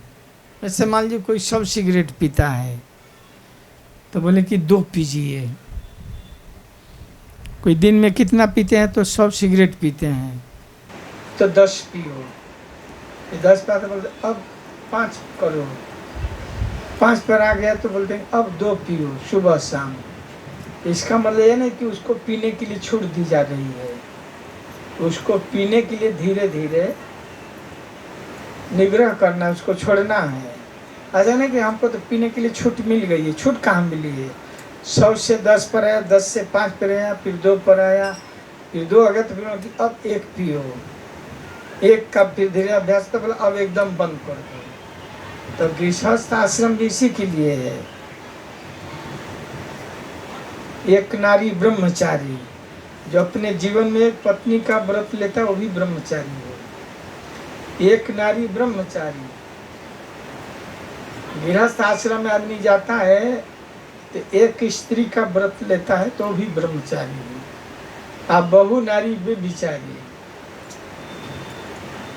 तो गृहस्थ आश्रम भी हमें यही सिखाता है कि कैसे वैराग्यमय जीवन यापन करना है, कैसे भोगों से अपने को धीरे धीरे धीरे धीरे वैराग्य की ओर ले जाना है। इसलिए गृहस्थ को भी गृहस्थ आश्रम कहते हैं। गृहस्थ आश्रम में उसको भी आश्रम कहते हैं। गृहस्थ आश्रम से ब्रह्मचारी आते हैं तो योग्य जो गृहस्थ हैं वहाँ ब्रह्मचारी सन्यासी पैदा होते हैं। गृहस्थ आश्रम फाउंडेशन है, ये बहुत योग्य पति पत्नी बहुत योग्य आध्यात्मिक उन्नति किए रहते हैं। उनका लड़का भी बहुत अच्छा होता है गृहस्थ आश्रम में। गृहस्थ आश्रम से फिर वानप्रस्थ लेते हैं, वानप्रस्थ से फिर संन्यास लेते हैं। आज जो गृह मेधी होते हैं मरते पर्यंत घर में ही रहते हैं, घर के ही कार्यों में लगे। इसलिए करें कि कर्दम को कह रहे हैं स्वयंभू मनु कि ये आपके आध्यात्मिक जीवन में सहायता करेगी, आपके तपस्या में, इसको स्वीकार कर लीजिए। किंतु गृहस्थ के लिए योग्य पत्नी आध्यात्मिक कार्यों में उन्नति के लिए सब प्रकार से सहायक रूप में होती है। गृहस्थ के लिए योग्य पत्नी आध्यात्मिक कार्यों में उन्नति के लिए सब प्रकार से सहायक के रूप में होती है।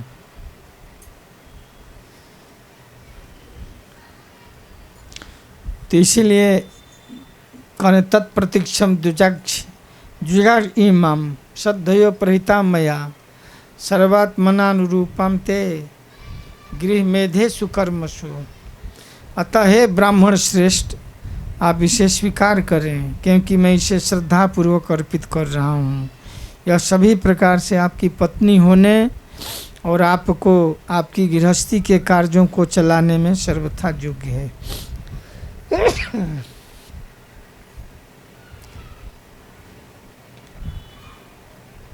ये भी ब्राह्मण श्रेष्ठ कर रहे हैं। दुजाग्र इमाम, दुजग्र ब्राह्मणों में श्रेष्ठ कर्दम मुनि जैसे श्रेष्ठ ब्राह्मण भक्त, वैसे उनके अनुरूप ही देवहूति भी है। वो भी भक्ति के गुणों से संपन्न है, सर्वगुण संपन्ना। देवहूति भी कोई साधारण नहीं थी, रूप में, गुण में, आचरण में बहुत आगे थी, बहुत विदुषी थी, बहुत विद्वान थी। उसका आचरण भी बहुत अच्छा था, उनसे मेल खाता था। कर्दम मुनि के साथ देवहूति का जो शील रूप गुण था मेल खा रहा था, इसलिए स्वयंभू मनु कहे कि आपके अनुरूप है और आपकी हर तरह से सहायता करने वाली होगी। आपकी आध्यात्मिक उन्नति में कोई बाधा नहीं आएगी, बल्कि आपको सहयोग करके और आपको मदद करेगी तपस्या में, साधना में, सब प्रकार से सहायक के रूप में होगी, हर तरह से सहायता करेगी। कैसे लक्ष्मी जी, नारायण ऋषि तप किए बद्रिकाश्रम में, तो लक्ष्मी जी अपने पति का अनुसरण करके वो भी तप करने लगी, अपने पति की सहायता में सहयोग करती थी। कर्दम मुनि भी तपस्या में जब ये हो गए ना, विवाह करके तपस्या में बैठ गए, इतना तपस्या किए, उनके आँख से इतना आंसू गिरा कि कीचड़ बन गया। कर्द मतलब कीचड़ होता है। कर्दम मुनि भगवान के विरह में उनकी आँख से इतना आंसू गिरता था कि कर्द हो गया, कीचड़ हो गया। इतने तपस्या में हो गए कि उनको मालूम नहीं पड़ा कि मैं शादी किया हूँ। अखंड समाधि में चले गए और उनको देखकर देवहूति भी तपस्या में वैसी ही, उसके बाल भी जटा हो गया। कंघी लगाना, स्नान करती थी कंघी नहीं लगाती थी, तब बाल में जटा बन गया और कपड़ा भी ये हो गया, नहाते नहाते हो गया। ज़्यादा कपड़ा तो था ही नहीं और खाए बिना बिना उसका शरीर भी दुबला हो गया। कर्दम मुनि को बाद में पता कि मैं तो गृहस्थ बना हूँ। जब तपस्या से होते देखे कि जैसे वो तपस्या में थे वैसे देवहूति भी तपस्या में वैसे ही तपस्या करने से उसका शरीर क्षीण हो गया था, बाल में जोगी जैसा जटा बन गया था और कपड़े पुराने हो गए थे। 2-4 सेट तो नहीं था वहाँ, उसी कपड़े में नहाकर वैसे ही पहन लेते थे। तो कर्दम मुनि देख करके कि इतनी तपस्या, राजपुत्री होकर के भी इतना तपस्या की है, तो खुश होकर के तब उसके लिए हवाई स्काई सिटी बना दिए, आकाश शहर बना दिए, आकाश में ही शहर बसा दिए। अपने तपस्या के बल से एक विमान बना दिए और विमान में शहर बसा दिए तपस्या के बल पर। तो शादी करके वो तपस्या में बैठ गए, भोग में नहीं पड़े और उनकी पत्नी भी उनके ही अनुरूप, वो भी तपस्या में लग गई। जैसे पति वैसे पत्नी भी, ये नहीं कि छोड़कर दूसरी स्त्री भाग जाएगी कि भाड़ में जाए तार तपस्या, हम चलिए अपने घर की ओर। कोई कहे कि शादी किया तो तपस्या में बैठ गया, हम क्या खाएंगी क्या पहनेंगी, तो भाग जाएंगी नहीं, लेकिन वो भी डटी रही पति के साथ तपस्या में। वो भी अपने शरीर को एकदम तपा दी। पति के अनुगामिनी होना चाहिए पत्नी को, पति जैसा भजन करे तो वो भी खूब भजन करे। तो बहुत सुंदर प्रसंग है। स्वयंभू मनु अपनी पुत्री को लेकर आश्रम पर जाते हैं। कर्दम मुनि को भगवान भी कह दिए थे। कर्दम मुनि की इच्छा थी कि योग्य पत्नी मिले, तो भगवान पहले ही कह दिए थे कि आपके आश्रम पर स्वयंभू मनु आएंगे, आप स्वीकार कर लीजिएगा। वो चाहते थे कि हमें ऐसी पत्नी मिले जो भगवान ही हमारे पुत्र बनकर आए। इतना भारी तप किए कर्दम मुनि और उनकी पत्नी भी कि भगवान पुत्र बनकर आ गए उनकी भक्ति देख करके। तो ऐसा गृहस्थ आश्रम तो बहुत श्रेष्ठ है ना, जिसके पुत्र भगवान ही बनकर आ गए, भगवान कपिल। तो ऐसा गृहस्थ आश्रम जो है बहुत श्रेष्ठ है कि जिनके घर भगवान ही आ गए हैं पुत्र बन करके। हरे कृष्ण, धन्यवाद। शील प्रभुपाद की ताई गौर प्रेमानंदे।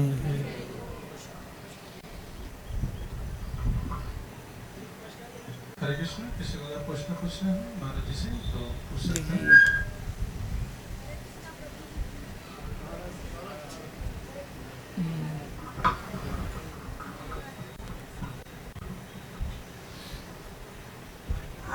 आप हमारी भाषा जाना थे ना? हाँ हाँ बोला। हाँ सुना। हरे कृष्णा।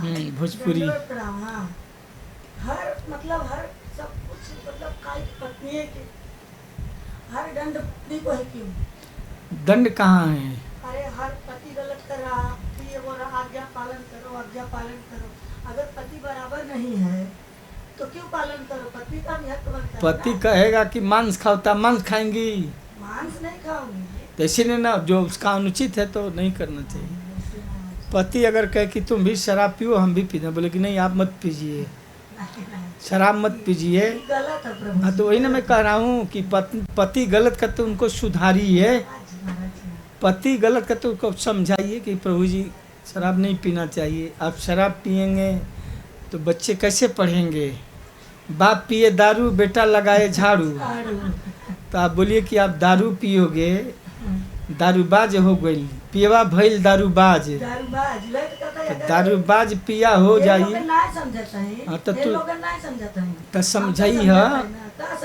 एक स्त्री अपने पति के समझाओ ताली कि हे पति जी गांजा पी के आँख लाल किले रहता ला, आ घर के सब रुपया बर्बाद किले वाला, अपने पियतला अपने साथी लोग के भी पियावतला। गांजा पीने वाले अकेले नहीं पीते हैं, का आदमी के बुला के गांजा पीने वाले फिर उनको चिलम देंगे, फिर उनको देगा। देख पत्नी अपने पति करेगी गांजा पी के बलमुआ अखिया लाल कैले बा, अपने पिए अपने साथी के पियावेला, आ घर के रुपया बर्बाद कैले बा, गांजा पी के बलमुआ अखिया लाल कैले बा। हमारे पति गांजा पी कर के आँख में से लाल किए रहते हैं, अपने पीते हैं, अपने साथी को भी पिलाते हैं, आ घर के रुपया बर्बाद कैले बा, गांजा पी के बलमुआ किया लाल। तो कर्दम मुनि कहाँ अपने पत्नी को किए? वो कहे भी नहीं कि तपस्या करो, तपस्या में रंग में तो भी तपस्या करने लगी। वो शराब पीने के लिए थोड़े कह रहे थे, वो भी तपस्या देखे कि अरे हमारी पत्नी तो तपस्या करके अपने को एकदम सुखा दी है। तब खुश होकर के उसके लिए शहर बसा दिए, शहर बसा दिए। वो भी आकाश में बहुत बड़ा विमान में शहर बसा दिए। छोटा विमान है, भारी विमान। तो पति भक्त हो, अगर भक्त नहीं है तो भी उसको सुधारना कर्तव्य है। पत्नी को चाहिए कि उसको सुधारे, सुधारने का प्रयास करना चाहिए। हरे कृष्ण। बहुत सुंदर क्लास है महाराज, थैंक यू महाराज। मेरा प्रश्न ये है कि हम गृहस्थ रह के भी अभी भी भक्त है, कोई भी 10 साल से 5 साल से 15 साल से, फिर भी जिस स्थिति में बने रहे और हमारा जो कामना है, वासना है, उसमें जाके उसमें भी आप पड़े रहते हैं, तो उससे कैसे निवृत्ति हो हमें और आगे कैसे भक्ति मार्ग में हमें तरफ से मार्गदर्शन। बोले कि हम गृहस्थ आश्रम में हैं, अभी भी हमारे अंदर कामनाएं हैं, वासनाएं हैं, उसको हम कैसे कम कर सकते हैं, कैसे कम कर सकते हैं? ये वासनाएं जल्दी कम नहीं होती हैं, बीच बीच में कभी कभी इनका जो वेग है और बढ़ जाता है। तो आध्यात्मिक जीवन में भी देखा जाता है कि बहुत बड़े बड़े योगी भी कभी कभी संसार के विषय भोग में गिर जाते हैं। इसे कैसे बचा जा सकता है? कभी कभी काम क्रोध का इतना वेग होता है, अछिन्नपि बाछड़े बला दीव नियोजित, कभी कभी नहीं चाहने पर भी हम गलत कर देते हैं काम का क्रोध का। तो उसको कम कैसे करना है? तो उसको अभ्यास करने से धीरे धीरे होता है। अभ्यास अभ्यास सारिणी विद्या बुद्धि कर्मानुसारिणी। एक बार आप चाहेंगे कि हम काम को जीत लेंगे, क्रोध को बस में कर लेंगे, नहीं, धीरे धीरे धीरे धीरे वैसा खान पान विचार रहन सहन संग। इसलिए सात्विक आहार, सात्विक विचार, तो उसको अभ्यास करने से, जैसे भक्त लोग ब्रह्म मुहूर्त में जगते हैं, जप करते हैं, स्वाध्याय करते हैं, भगवान का कीर्तन करते हैं, तो धीरे धीरे मन में जो गलत विचार है, जो वासनाएं हैं, धीरे धीरे कम होती हैं। ये कभी कभी बढ़ भी जाता है, कभी कभी सब कुछ करते हुए भी मन में तो वो जब भाव आए तो उसको वेग को सहन करना चाहिए। जैसे क्रोध आ गया तो उसको सहन कर लीजिए। जब किसी को क्रोध आता है ना तो कभी अपना सिर ही पीटने लगता है या अपने को ही मारने लगता है या तो फांसी लगा लेता है। कभी आदमी क्रोध में ही होकर ना फांसी लगा लेता है, और किसी में क्रोध आता है तो मालूम नहीं पड़ता, उसको दबा देता है। कोई कोई अपने ज्ञान से, तपस्या से, भक्ति से उसको दबा देता है, उसको सहन कर लेता है। कोई धूप होता है तो कहता ओह कितना धूप है, बाप रे बाप बहुत धूप है। ठंडी होती है, बाप रे बहुत ठंडी है, बहुत ठंडी है। और ऐसे ही कहेगा बहुत ठंडी है। आप कोई सहन कर लेता है, आप कितना भी हाथ पाँव मारिए ठंडी थोड़े कम हो जाएगी, उसको सहन करिए।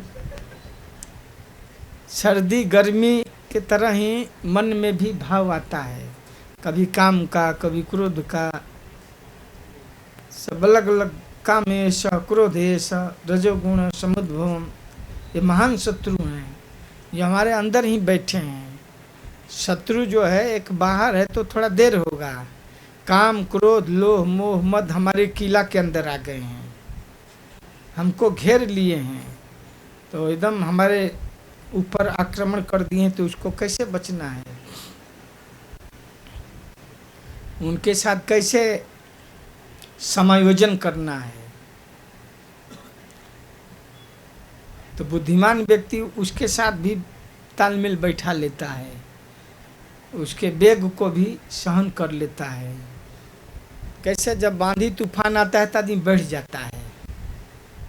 बहुत तूफान आता है, जा रहे हैं कहीं रास्ते में, बहुत जोर से तूफान है तो आदमी बैठ जाता है, कोई मेड़ के नीचे से बैठ जाता है। आंधी चला जाता है तो जाता है। तब कोई वेग आए, वाचो बेगम मनुष्य क्रोध बेगम जिह्वा बेगम, तो उस वेग को सहन कर लीजिए। कुछ समय के बाद वेग निकल जाता है। क्रोध आ गया तो उसको थोड़ा एक कर लिए, 5 मिनट के बाद फिर कर जाएगा। 5 मिनट का या 2 मिनट का क्रोध आता है, उसको आप सहन कर लिए तो नहीं तो उसी में कोई फांसी लगा या किसी को कोई गोली मार देता है। वो वेग क्षणिक ही होता है, उसमें कोई सहन करने का अभ्यास कर लेता है तो फिर पार हो जाता है। कैसे लोग बोलते हैं आंधी आए बैठ गवाए, आंधी तूफान है तो बैठ जाइए, चलेंगे तो आपको फटक देगा आंधी, तो बैठ जाते हैं। बल्कि कोई कोई लोग सो जाते हैं, बड़ा मेढ़ है तो सो जाते हैं, हवा ऊपर से निकल जाती है। तो भगवान कहे ना कि शीतोष्ण सुख दुखदा मात्रा स्पर्शास्तु कौन्तेय, शीतोष्ण सुख दुखदा आगमा पायनो नित्यम तां तितिक्षस्व भारत। हे भरतवंशी अर्जुन, तितिक्षव, इसको सहन करो। कैसे सर्दी गर्मी आती है तो सहन करता है कि नहीं? सर्दी बीत जाती है, फिर गर्मी आता है, तो गर्मी भी आदमी सहन कर लेता है। कोई एसी कूलर लगा लेता है, कोई फैन लगा देता है उसको ये करने के लिए। उसी तरह से मन में वैसा है तो उसको संयम नियम, संयम के कोड़े लगाते रहिए, मन को समझाइए कि देखो अब गोविंद का भजन करो। भजहूँ रे मन श्री नंद नंदन, मन को रोज समझाना चाहिए। भक्ति श्री राम सरस्वती महाराज कहते हैं कि मन को रोज 100 जूते से मारना चाहिए, सही रहना। सुबह 100 जूते लगाना चाहिए कि ठीक से काम करना, और शाम को धन्यवाद देना चाहिए, ठीक आज अच्छा से तुमने सहयोग किया है। तो ऐसे रोज मन को समझाना है और प्रार्थना भी करना है भगवान से कि हे प्रभु, अब मुझे अपने चरणों में मेरे मन को लगाइए। मेरा मन तो बहुत विषयों की ओर जा रहा है। तो प्रार्थना हम करेंगे तो भगवान जरूर होते हैं। भगवान से प्रार्थना करेंगे तो माया को हम पार कर सकते हैं। माया में तम तरंती थे, इसलिए रोज प्रार्थना करना है। ये जप करना प्रार्थना भी है। हम रोज जप करते हैं कि प्रभु हम हमारी रक्षा हो, रक्ष माम पाहि माम। ऐसे विनित होकर हम भगवान से प्रार्थना करेंगे कि मेरे मन को आप अपने चरण में लगाए रहिए, इधर उधर न जाए। कैसे कुलशेखर महाराज कहते हैं कि कृष्णा त्वदीय पद पंकज पंजरात्रम अदैव में विशत मानस राजहंस प्रायः प्रयाण समय कफवात पित्तई कंठावरोधन विधो स्मरणम कुतस्ते। तो प्रार्थना के हे कृष्ण, मेरे मन रूपी राजहंस पक्षी को अपने चरण कमल रूपी पिंजड़े में बांध लीजिए। मन इतना चंचल है, भागता है, आप अपने चरण कमल पिंजड़े में इसको बांध कर रखिए कि इधर उधर न जाए। ऐसे भगवान से प्रार्थना हम करेंगे तो भगवान कृपा करेंगे, तभी हम माया से बच सकते हैं। तो माया का वेग बहुत कठिन है, माया का बल इतना है कि उसमें आदमी बह जाता है। तो जो भगवान से हमेशा प्रार्थना करेंगे, भगवान से हमेशा कृपा की याचना हम करेंगे, प्रार्थना करेंगे, तो भगवान कृपा करेंगे तब माया को हम पार कर सकते हैं। तो माया को पार करना हमारे बस की बात नहीं है, भगवान कृपा करेंगे तो हो सकता है। इसलिए रोज प्रार्थना करना है। एक बार प्रभुपाद जी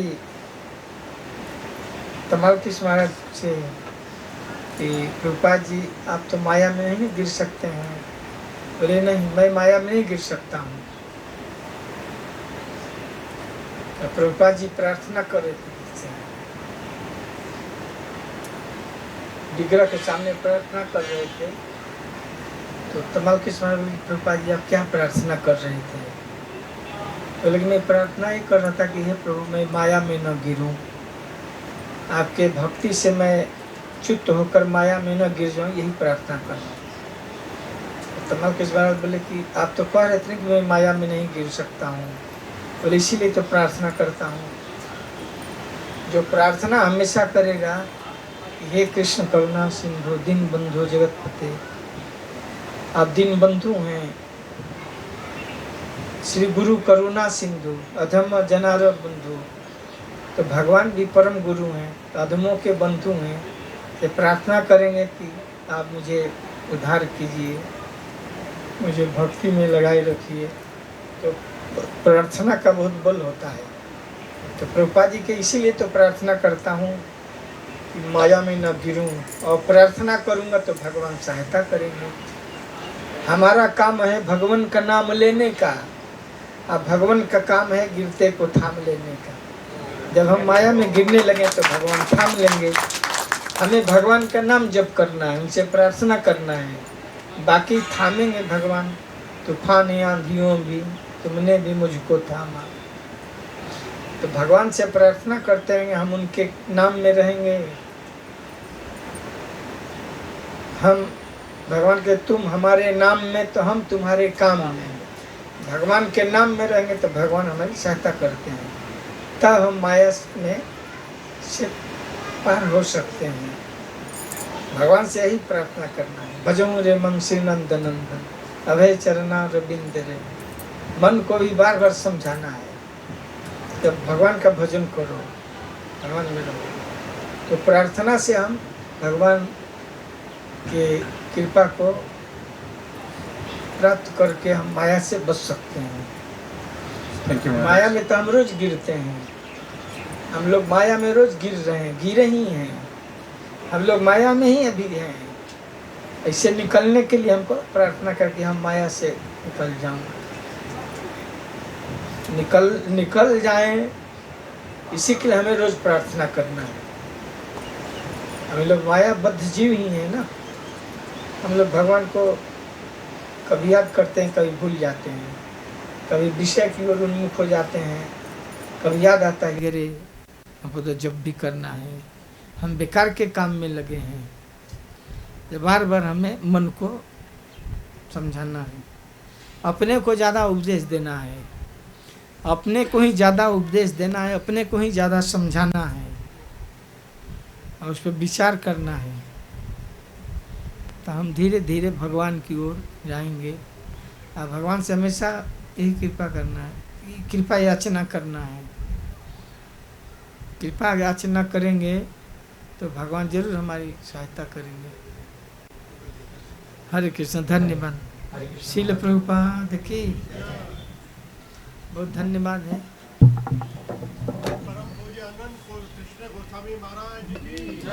जय अनंत कृष्ण गोस्वामी महाराज की। संक्षिप्त में थोड़ा छोटा सा परिचय देता हूँ महाराज के बारे में, क्योंकि बहुत सारे भक्त लोग महाराज को जानते नहीं, क्योंकि महाराज इतने साल के बाद इधर आए। हालांकि आते रहते हैं, लेकिन अभी जस्ट अभी महाराज का संन्यास हुआ है 2020 में ना महाराज जी। हाँ, 3 साल हो गया महाराज का संन्यास दीक्षा हुआ। हालांकि 1986 से इस्कॉन से परिचित में आए। फिर समय स्थिति का के अनुसार जीव मंदिर में कौन से साल में ज्वाइन किया महाराज?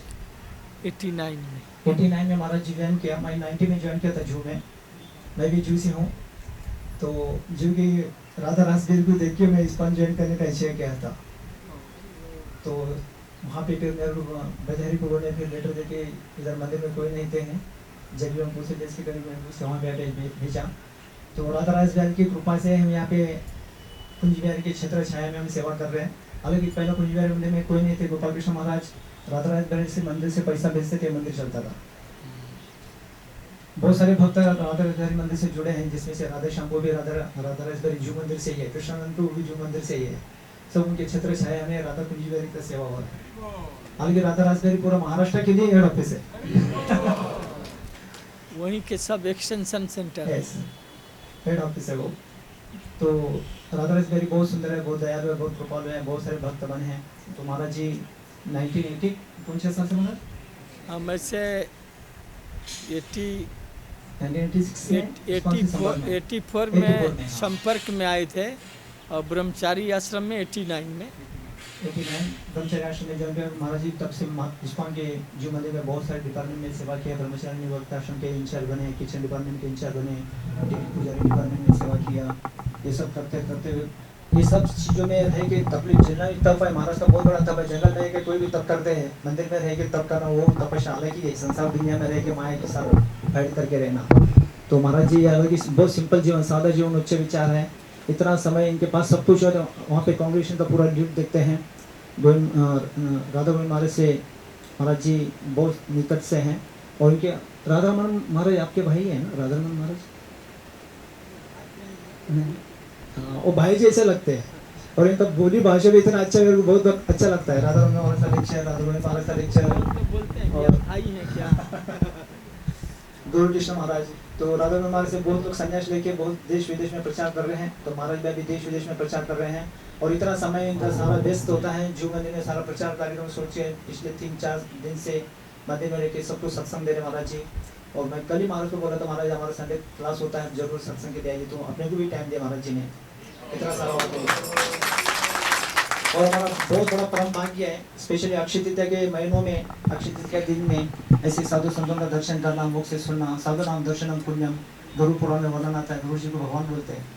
साधु संतों का दर्शन करना, उनके मुख से सुनना, उनके साथ में समागम करना, ये अक्षय तृतीया। बाकी दिन तो ठीक है, लेकिन इस दिन में हमारे लिए बहुत बड़ा भाग्य पुण्य है। आज के दिन महाराज ने कैसे परिवार में, घर परिवार में, साथ में पति पत्नी बच्चे एक दूसरे को सहायता करते हुए कृष्ण भक्ति को करना चाहिए, बहुत अच्छा उन्होंने समझाया हमको। तो हम लोग 3 बार हरि बोल बोल के धन्यवाद देंगे महाराज को। जय अनंत कृष्ण गोस्वामी महाराज की, श्रील प्रभुपाद